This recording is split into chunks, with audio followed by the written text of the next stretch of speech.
You wrote the book Psilocybin Handbook for Women: How Magic Mushrooms, Psychedelic Therapy, and Microdosing Can Benefit Your Mental, Physical, and Spiritual Health. Super excited to talk about this topic. So, welcome to the show. Thank you for having me. I'm excited to talk about it too. So, I guess we want to dial back a little bit and figure out where your journey took you to become a journalist and a writer, and your own personal experience with chronic pain. And I do believe that some of the people find their greatest purposes when they are in a place of pain, and I think that's obviously what's happened to you. So please share. Absolutely. Well, yes, I've had chronic illness all my life, starting out with asthma, and then I also have endometriosis and menstrual migraine, and I have an autoimmune disorder. So, yeah, I've been in the healthcare system my whole life. I was hospitalized a lot as a child, and just really always fascinated by health and wellness. So, as a journalist, I eventually started focusing on health and wellness as a writer, and really I love digging into medical studies and learning about complex conditions and what are the new treatments that we're learning about and things like that. So it's definitely a passion of mine. And I'm really passionate about women's health because often it seems like the mainstream medical system, especially in the United States where I live, leaves women's bodies sort of behind in the medical system. And I've had a lot of experience with that, especially as someone with endometriosis. So endometriosis is a condition that affects 1 in 10 people assigned female at birth, and occasionally it can affect men as well. However, that's very rare. So it's Yeah. mostly something that affects women. And the disturbing statistic on this is that the National Institutes of Health here in the US designated less than 0.1% of its funding to study endometriosis in 2022. I don't know what the stats are for this year, but I doubt that it's any better. And so it's a really frustrating thing because it's a condition that, again, affects 1 in 10 people assigned female at birth, but it also takes on average 10 years to get a Yeah. diagnosis for endometriosis. And so, again, women just get left in the lurch. We get gaslighted when we're in chronic pain, and that's for other conditions as well. There are stats about all of this. Remember, I'm a fact checker. So, Yeah. Yeah, this is true that women get gaslighted. And I don't think we often recognize when it's happening, but, a lot of times doctors tell us that chronic pain is in our heads. I've had that said to me before. I've had some really absurd things said to me in the doctor's office with people that I, had formerly respected and no longer do. But that's not to say that I don't appreciate science and medicine. Obviously I do. It's my passion as a journalist, of course. But in terms of writing the book, so I had been researching a lot about psychedelics just in the journalism space, writing for different news outlets as we've kind of entered Okay. this. Can I just interrupt? Yeah, go ahead. Yeah, we're going straight into the book, and and you've mentioned that you were writing other publications or other articles for other publications. Personal experience? Just curious about your own personal experience with magic mushrooms and other. Yeah, absolutely. So with magic mushrooms, I just did my first experience with them last year. I was always really nervous to try Yeah. any type of psychedelic or, I guess, quote unquote, illicit substance because I was worried about what am I ingesting?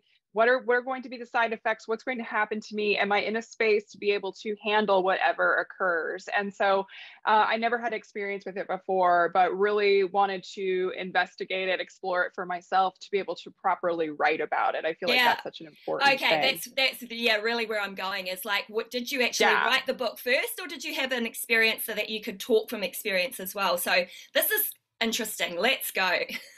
Yeah. So yes, I had the experience and then wrote the book because I really wanted to include that experience as my first chapter so that other people can gain insight into what actually happens during a psychedelic journey. Because I feel like we often have these visuals from TV or Yeah. just movies where someone has done a magic mushroom trip, and it always seems so wacky. And is that Chaotic. really what Yeah. happens? Yeah, it seems really chaotic. It seems scary.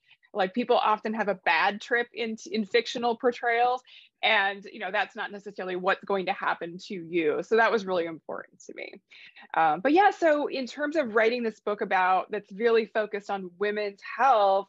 So again, I had been researching psychedelics and writing about them in a journalism context, but also my passion is, of course, women's health. And so it seemed like a natural thing to bridge these two topics, psilocybin and women's health. And one thing that I learned that I found that was interesting was that more women report using some psychedelics more frequently than men do, and I was sort Yeah. of surprised at that at first. It's something I write about in the introduction of the book, but I was surprised about that. But then when I dug a little deeper, I wasn't as surprised, because it turns out that women are using psychedelics mostly to self-treat conditions, Yeah. whereas men often use them recreationally. And, again, this isn't a surprise to me for some of the same reasons that I just talked about, in that women get gaslit at the doctor's office and we're not getting the care that we need for the conditions that are affecting us, whether that's endometriosis or menopause symptoms, which I know we're going to talk about, or really just anything, whether that's menstrual migraine, premenstrual dysphoric disorder, all of these conditions that disproportionately affect women, or only affect women, or affect them differently. Are you happy to share what the experience was like for you? Obviously, you've got chronic pain, you've lived with it all your life, you are the 1 in 10 woman diagnosed with endometriosis. Lucky you to have a diagnosis, but like you say, it takes years and Yeah. years. I've interviewed other women on the podcast that have shared about their endometrial journey. So are you happy to share with us sort of what you experienced? I know it's in the book, but just a brief overview of did it actually help you? Yeah, absolutely. I'm happy to talk about that. So, the journey itself, I did 2 different days of a journey back to back. So, my first psilocybin session was about a 2 gram dose, which is kind of a smaller dose. It's certainly not a micro dose, but it's not a giant dose. It's kind of a medium. And so that night, I really had some cool experiences. It was a very profound experience. Initially, I was sort of like lying down on a mat with the eye mask over my face, and my practitioners were playing Tibetan singing bowls. So it was kind of a sound bath, which was really lovely. And really, it felt like a deep meditation, but I had some really cool things come up for me. One was that I could feel I almost like threads of light were connecting me to all the people that I know and love, and that I know love and care about me and support me back. I could feel that love sort of like surging like a current to my body, and my love going back to them. And that was a really cool thing, because I think a Wow. lot of times, we tend to know we have a support system out there, but to really feel that it's so true was so profound for me, That's and an incredible amazing. perspective, isn't it? Because, yeah, you feel like you're on this journey by yourself. I mean, you've Yeah. got these people around you that you know that they love you on a day-to-day basis, but you feel like you're living in this box of pain, if you want to call it that, and they could not possibly understand what you're experiencing. And so to have that moment where you realize that they deeply want to understand or deeply really love and care for you, no matter what you're going through, that's I think that's a checkbox right there. Yeah, yeah, it was so profound. It certainly brought me to happy tears, Yeah. and really a magical experience. Hence, it's called magic mushrooms. But yeah, the next day, I mean, I had some, other insights come up that first night, but then I went deeper the next day, and the next day was I did more of like a 3.5 grams, which would be closer to a larger dose. Certainly not a heroic dose. Some people take like 5 grams to really go deep, and I didn't do that. I plan to do that in the future. But the Okay. 3.5 grams was also really profound.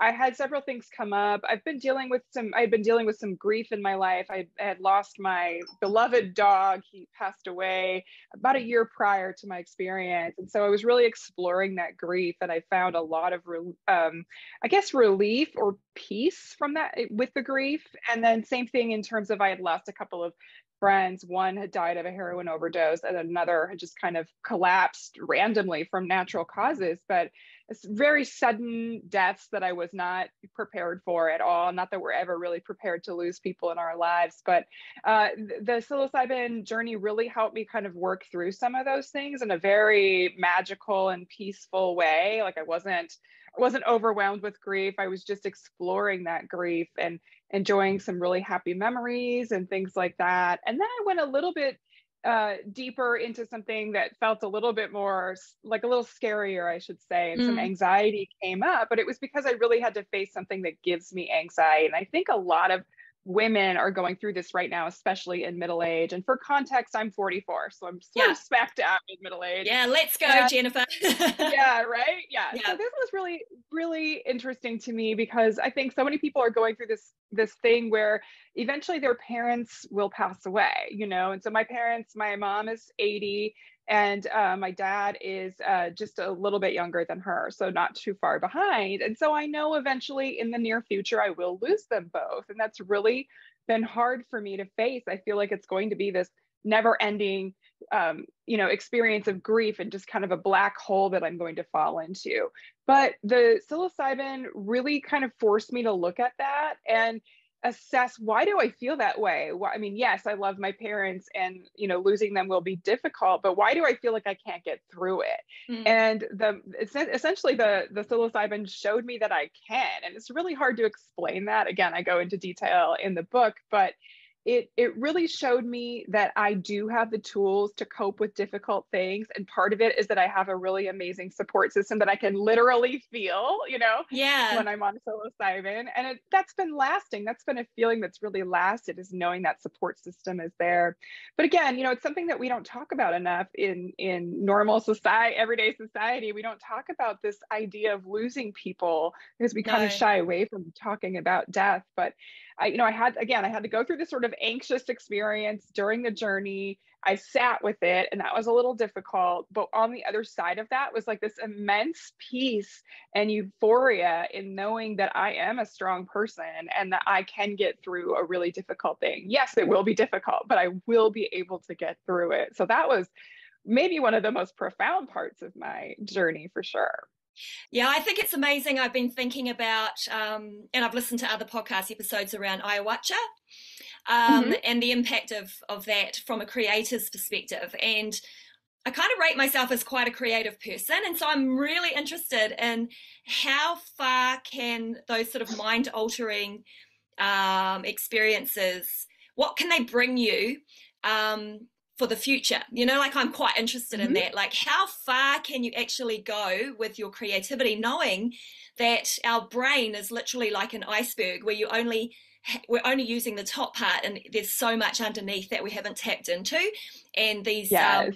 magic mushrooms, ayahuasca, gives you that opportunity to really go deeper down to the bottom of the iceberg. So it's on my bucket list, actually. Yeah, I recommend Yeah, it. yeah, Researchers have this great analogy to explain why psychedelics tend to have how we have these profound moments on psychedelics and how they can help with depression and PTSD and yeah. things like that. So I'm going to explain it briefly. It's Yes, called please. so they have what's called the rebus model, and they've used this model to sort of describe what happens. So that rebus stands for relaxed beliefs under psychedelics. It's REBUS, and what they're essentially saying, and there is a really great analogy about this that makes it easier to understand. But what they're essentially saying is that our minds during normal states of consciousness are very rigid. And so if we were trying to get a new belief into our brains, and so specifically a belief about ourselves or about how the world operates, it's really hard to get that new belief in, or to change your mind when it's so rigid like that. So when we're young, our minds are much more flexible or entropic, but then again, in adulthood, they become more rigid, meaning that our pathways of thinking become very solidified. And again, that can be things about ourselves or about the world around us that we sort of lock into. So if we have a negative belief about ourselves, like me thinking that I can't get through difficult things, that's hard to change in a normal state of consciousness. And so you can think about the mind as like a frozen pond almost. And so if you were to take a new belief in the form of like a pebble or a rock and you drop it on that frozen pond, it doesn't gain Yeah, entry.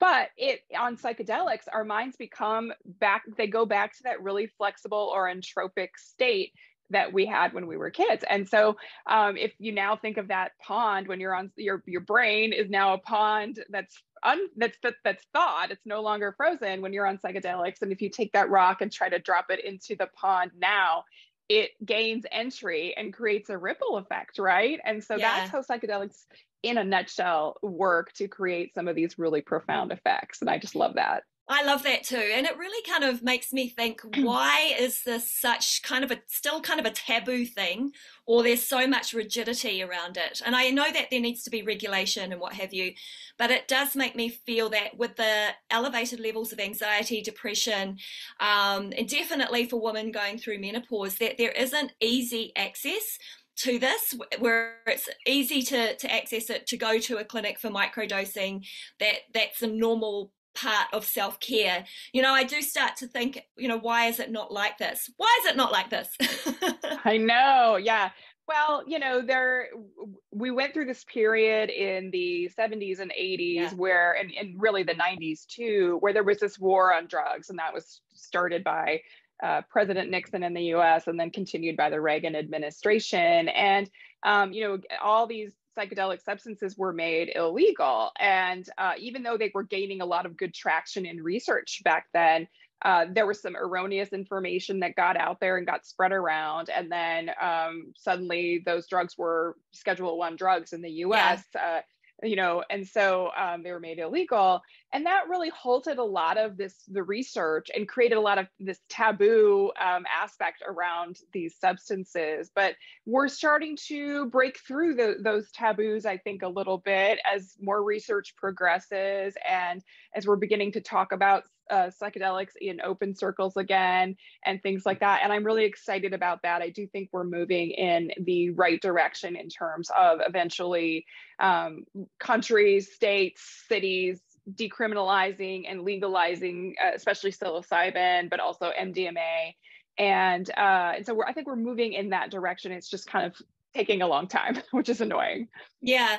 And I think bad press will really enhance the direction that it doesn't need to go, because obviously we're hearing a lot of bad press about general drug use or Yes. opioid use and stuff like that. So and you just automatically assume that that is the same category, right?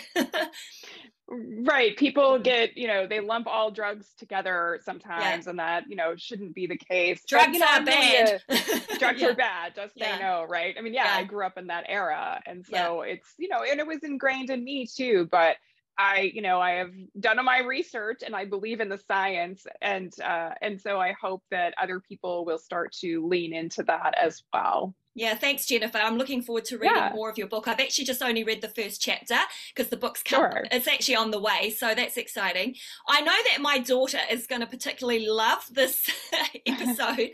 She's 18, she's studying psychology, and she has often spoken to me about the power of psychedelics, not from personal experience. She's been very open, but she feels that our society needs to change direction because she has personally experienced anxiety and sought treatment for it. And then just her own personal experience was to look at what other ways she could support herself and her self-care as she goes through university or as an adult. And she believes that in time that this will be a normal part of daily life, that people can access these kind of treatments. So I don't even know if we want to call them treatments. I've got some questions for you.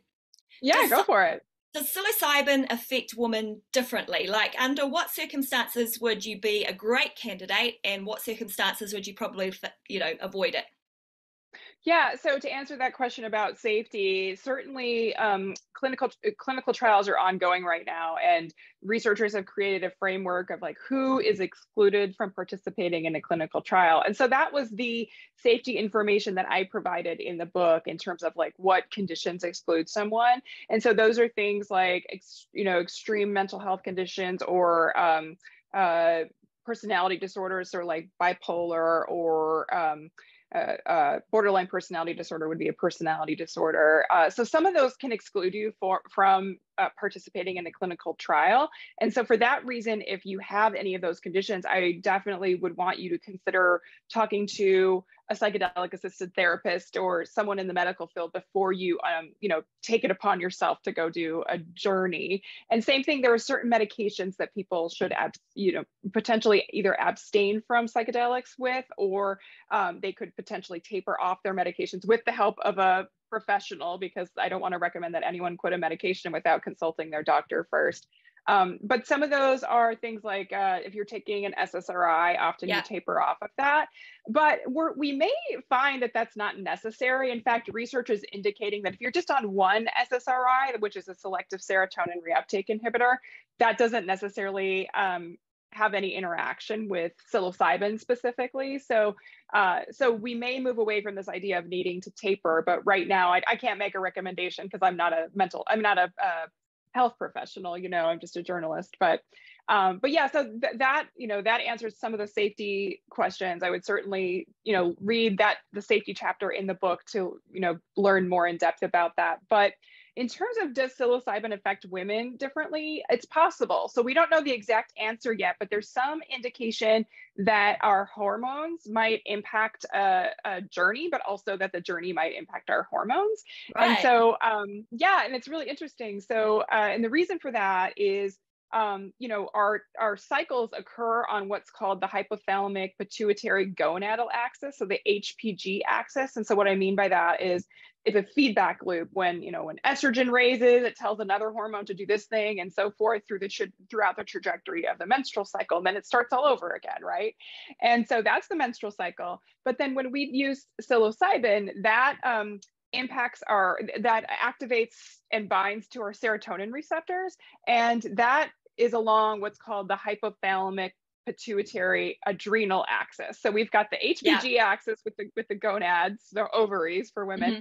and then the HPA axis would be the stress response axis. And Yeah. so again, when we take psilocybin, that activates that HPA axis. But these axes overlap, of course, with the hypothalamus and the pituitary gland.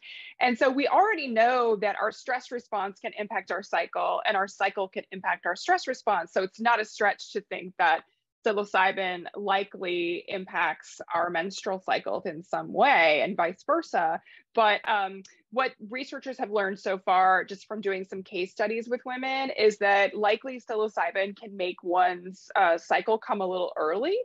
And there's some potential that it's re-regulating cycles that have become dysregulated. So in a couple of case studies done out of Johns Hopkins, they learned that two women had their periods come early and then after psilocybin, and then also it re-regulated their periods after a time of dysregulation. And so that's really interesting It is to see that interesting. there's that connection. Yeah. Yeah, so my mind is going overdrive right now. So I'm just making the assumption that the experience or the journey possibly took away some level of stress anxiety, because stress anxiety can affect your menstrual cycle. So Mhm. you've got dysregulation there.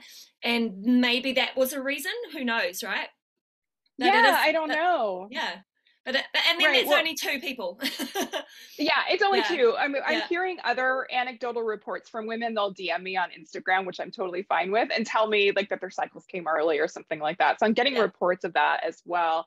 And the two women in the case study that I was just mentioning, one had premenstrual dysphoric disorder, so right. PMDD, or like extreme premenstrual symptoms, and then the other had polycystic ovarian syndrome, so PCOS for short. And so that was really interesting to think that maybe with certain conditions that affect the menstrual cycle, there's a possibility that psilocybin may help to regulate. Again, we need more research. Yeah. We don't have anything solid on that yet. Yeah, well, that's really exciting. Yeah, I have talked to people in Yes. the past with both of those conditions, and yeah, they are always constantly looking for something that's going to help, because life gets really Hmm. messy, right, in those situations. Can Yes. we go into something that's a little bit more on the physical side? For example, your endometriosis or Hmm. menstrual migraines.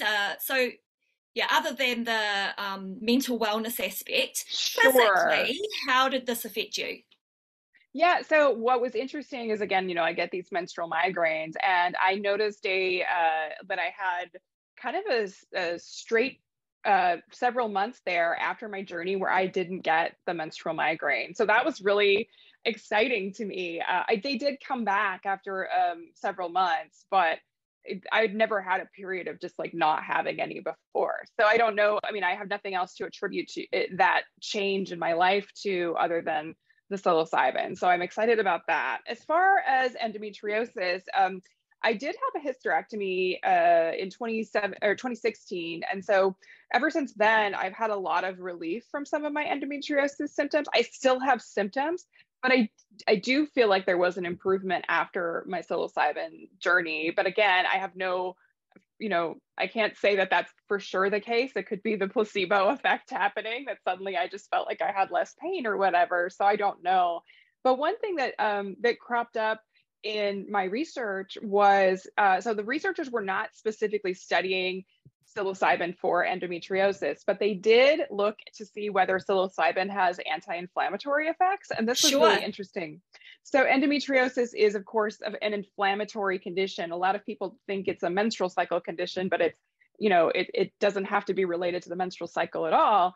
But the lesions that endometriosis, the growths and the lesions that it creates, they secrete inflammatory cytokines. So they're just like immune system cells that are very inflammatory. And these researchers took psilocybin extracts and they took human cells. So they did all this work in a lab, not in humans.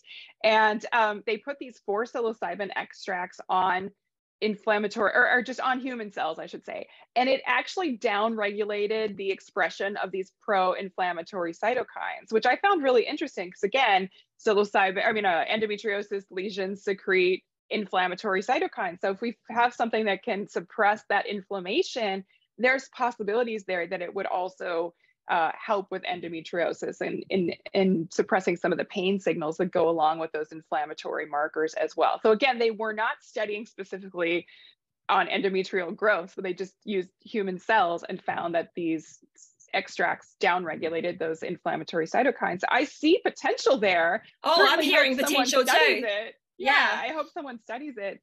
And so many conditions that affect women are really rooted in inflammation. Oh, So there's yeah. some potential there. Well, that's a really great segue into a discussion on menopause.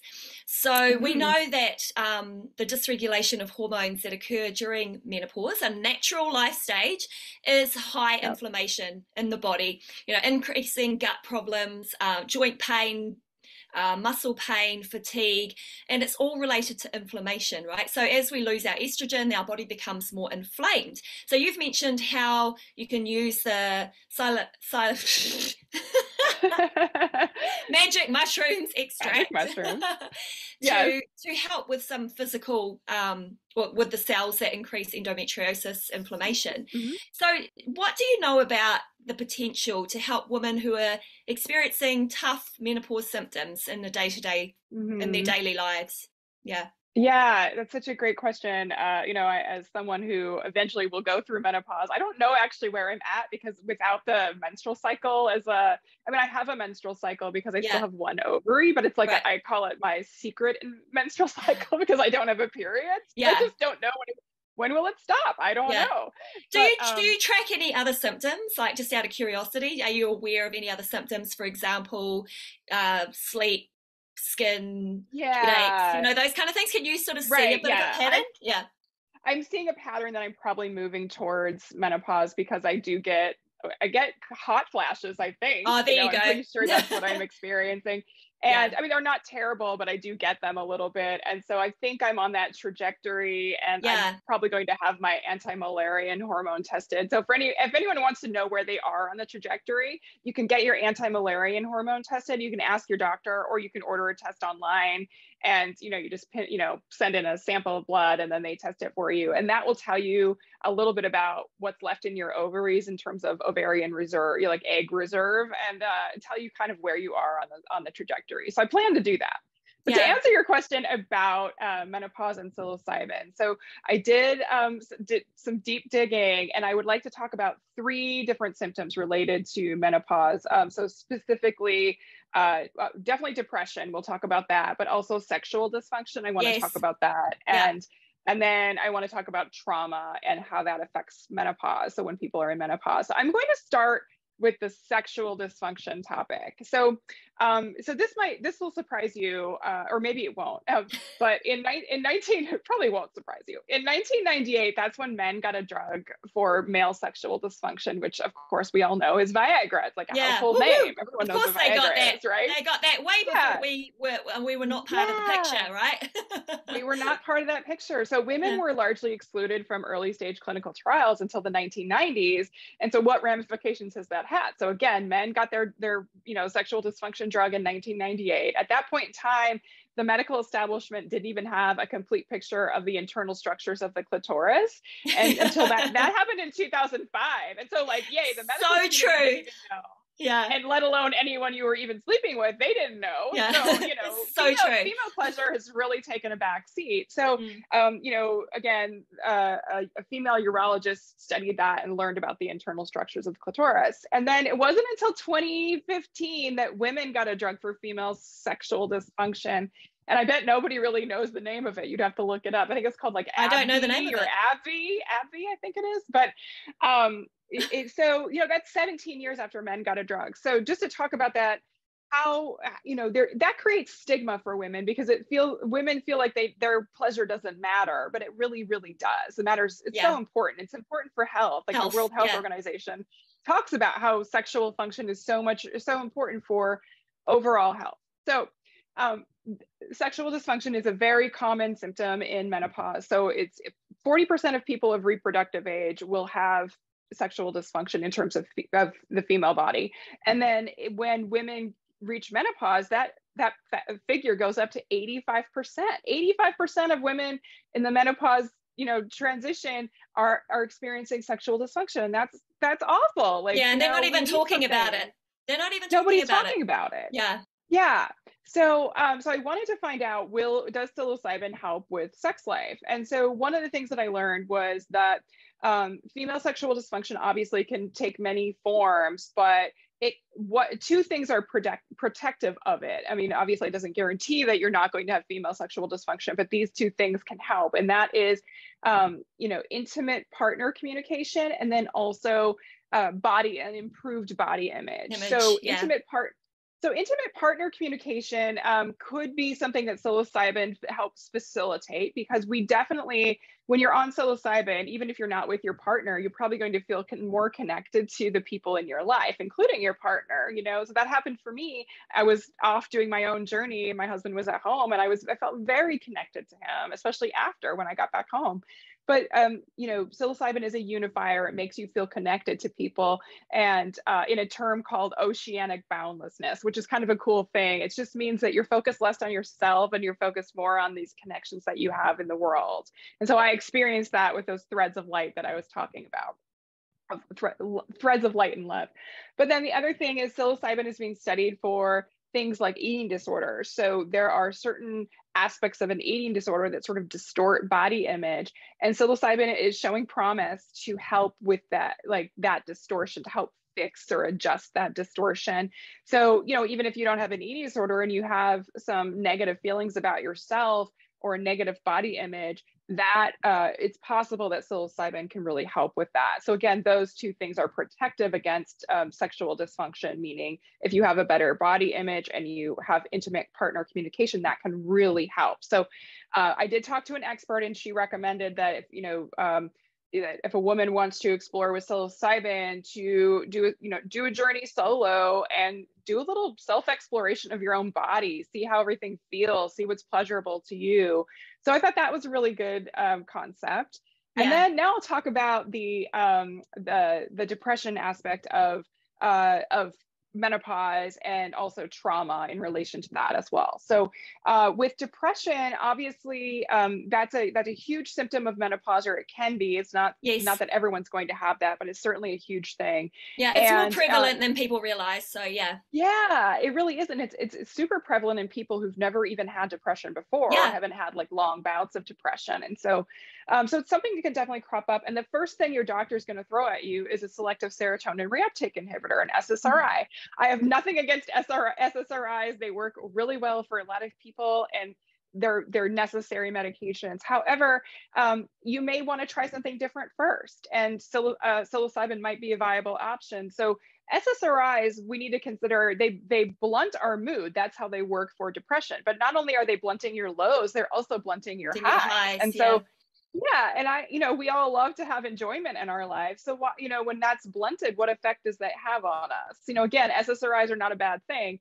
It's just that they do blunt. And whereas psilocybin, it activates those serotonin receptors as well, but it doesn't do any blunting. And so you could do a psilocybin journey for perhaps, and have a reduction in depression, or it might be that you microdose. There's microdosing Yeah. protocols out there. Microdosing just means taking very small amount of psilocybin at regular intervals, and usually you don't, when you microdose, you don't have those like psychedelic effects. Like you're not going to see like wavy lines and things like that, or geometric patterns, or when I did my psilocybin journey, the couch was like breathing Pulsing. next to me. Yeah. I was like, you're not supposed to be breathing, couch. Are you alive?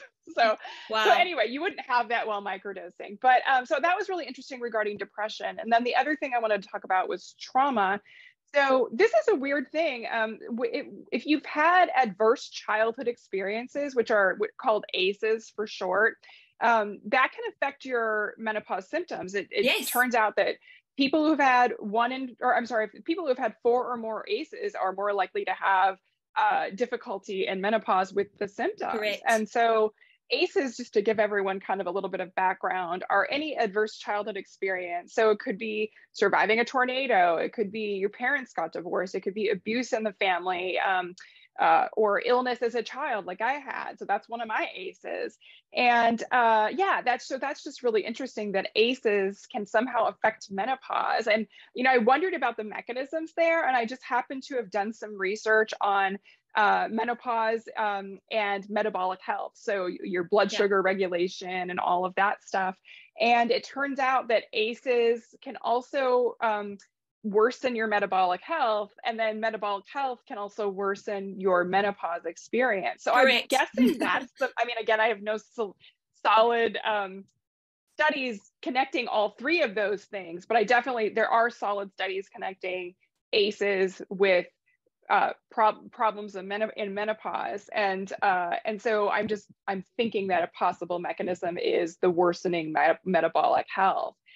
So focusing on those ACEs, what if we're using psilocybin to help heal unresolved trauma? I'm not saying that we're going to automatically heal all of our ACEs, but we are able on psilocybin to look at trauma in a different way. There's a term that researchers came up with, and a woman by the name of Abigail Calder presented this to me.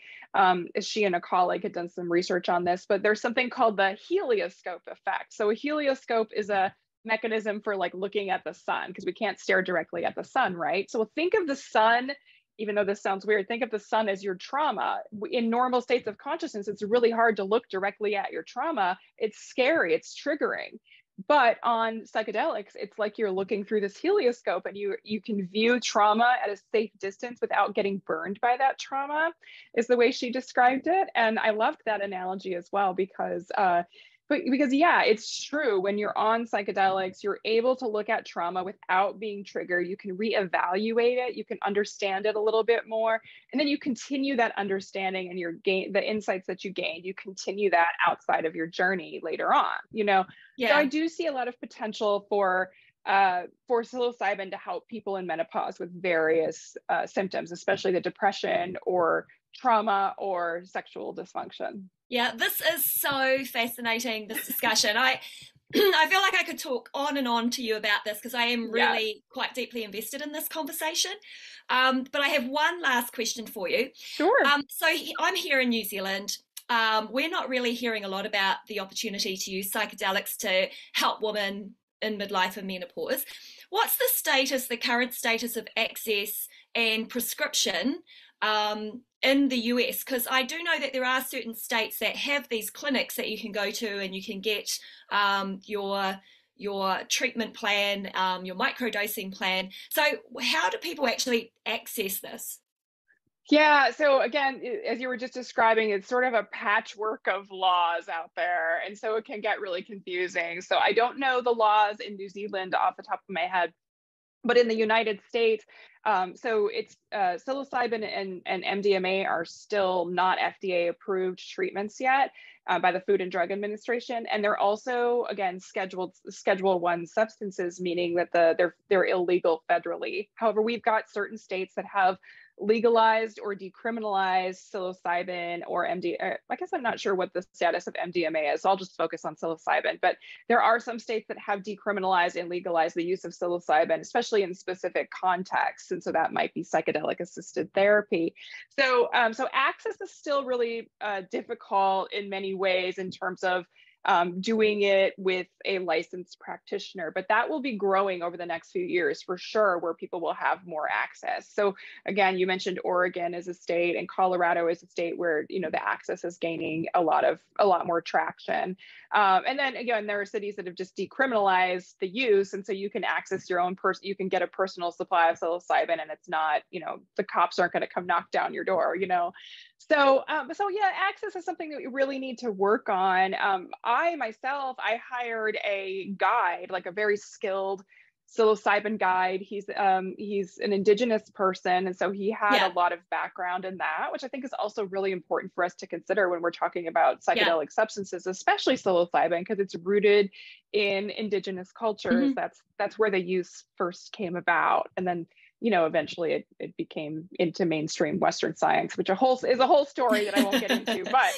Yeah. But yeah, so I hired what would be considered an underground guide, because, you know, he's not a licensed healthcare practitioner and whatnot, and we met at a cabin in the woods. You know? So it's, you know, I'm not suggesting people go out and break laws, but if you find that you really need to try this in some ways, there are ways to do it. That's all I can say about that, you know, Yeah. legally. Yeah, yeah, of course. I mean, I think that there's an opportunity with it actually, and the faster that we can accelerate those studies and get some really good context, then it just gives another piece of the toolkit to help people that are Mhm. experiencing pain, trauma, even transitioning through menopause can be extremely difficult for Yeah. for women. I mean, we know that women in menopause between the age of 45 and 55 is the highest, the data has shown us the highest time for a woman to commit suicide. So Yes. yeah, it's just there's a lot of impact on those changes of hormones and whether we can use psilocybin as a tool to support. So hey, thank you so much, Jennifer. This was absolutely fascinating. I can already see my blurb post for this podcast saying I can't say the word psilocybin. I love it. So I'm going to use the words magic mushroom. Yeah, I can already see Magic it mushroom. now. Yes. Thank you so much for having me. What a blast to talk about Yeah. all of these things. Yeah, and I'll pop your details in the show notes so that people can find your book and access you online. Wonderful. I really appreciate it. Thanks again. Thank you.